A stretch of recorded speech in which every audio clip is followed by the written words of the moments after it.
For today's vlog, meron po pang itatry na product na nabili ko sa Shopee.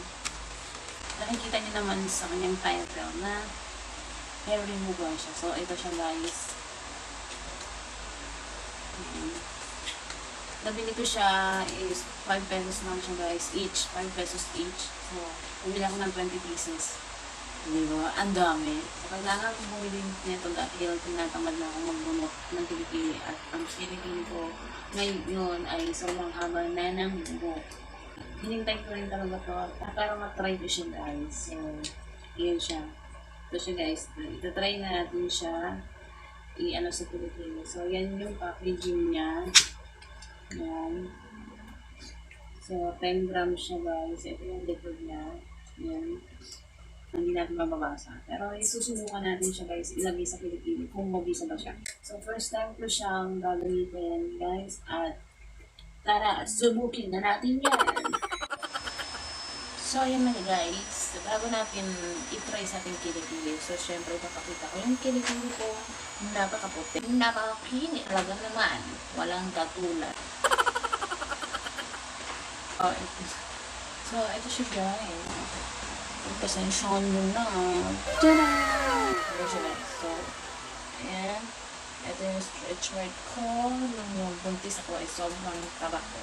At lumatak yung balat ko dyan guys. So, kaya nagkaroon ng stretch mark. Hindi ko siya kinakamot guys. Hindi ko siya kinakamot. Ayan siya. Ayan siya guys. Marami siyang buhok. Ano naman yung buhok? Sana all mabalbon. Pero sa kilikili. Diba? So, ito yung tabi na. So guys, nagkaroon kasi ako dito ng pizza before. Kaya yan siya. So ganun talaga, wala tayong magagawa. Tinutubuan tayo ng mga ganun. So, ito siya. Ayan o. O, diba? Ang puti ng kiligili ba na? Ang kinis pa, no? So, ayun na nga.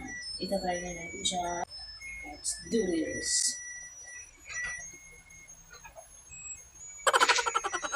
So, aamoy natin siya guys, kung anong amoy niya.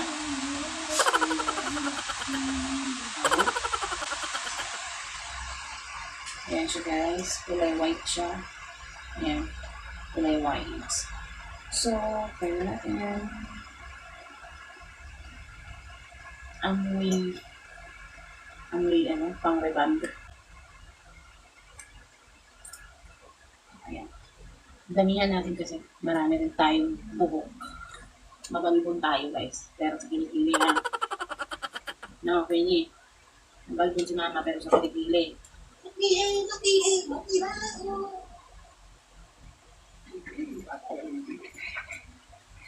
So, yung isang sachet niya guys, kaya sa 2 kilikili. May sobra pa. Ayan siya. So, ayan guys. Antayin lang natin.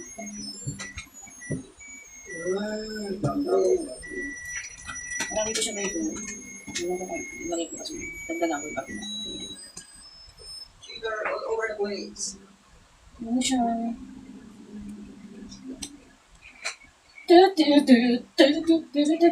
So, 5 minutes siguro. Ang natin tanggapin.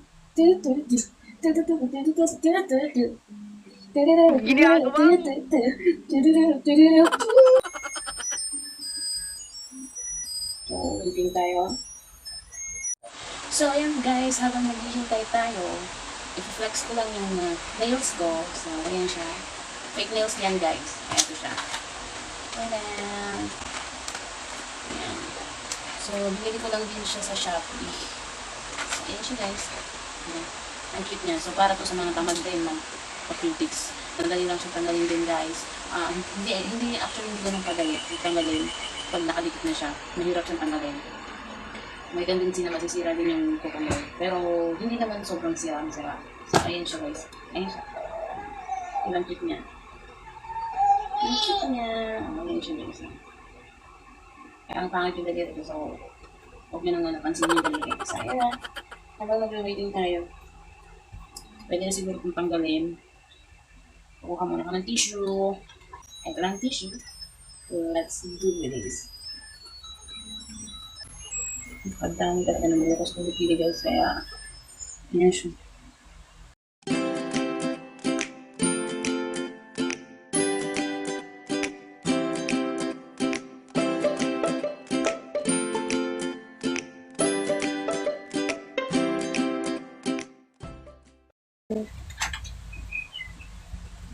So parang hindi siya masyado, try na natin itong tissue lang. Or siguro sobrang dalit kasi. Kaya kailangan ko siguro baka na ito mo ako.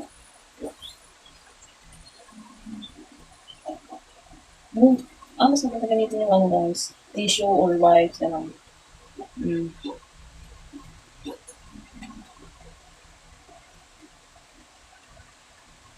So mas maganda gamitin yung ano. Ayun guys, mga buhok-buhok siya. Ayan. Buhok siya maliit. So, mas maganda siya gamitin guys pag tissue or siguro wipes. Yan, kasi mas nadadala siya kaysa sa ganito.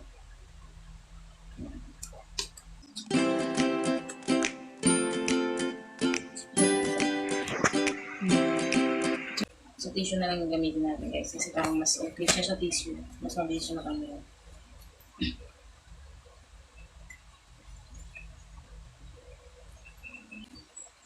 Bakit siguro kung kagal? Parang great. Grabe yung ano niya. Saray.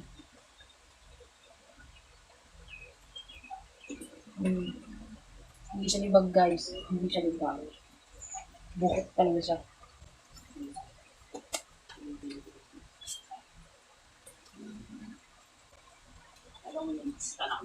Siguro kailangan siya patagalin guys. Siguro mga 10 minutes naman. Kasi medyo mabilis lang siya na 5 minutes lang. Kung hindi siya ganun nag-ano sa... Ayan. Ayan siya guys. Pero okay naman siya. Ayan. Ayan.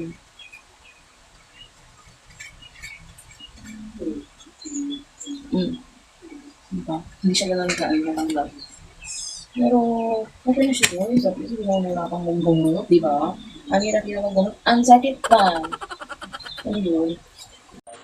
So, ayan na guys. Tapos na tayo maglagay ng cream sa ating kilikili. So, yun na siya guys.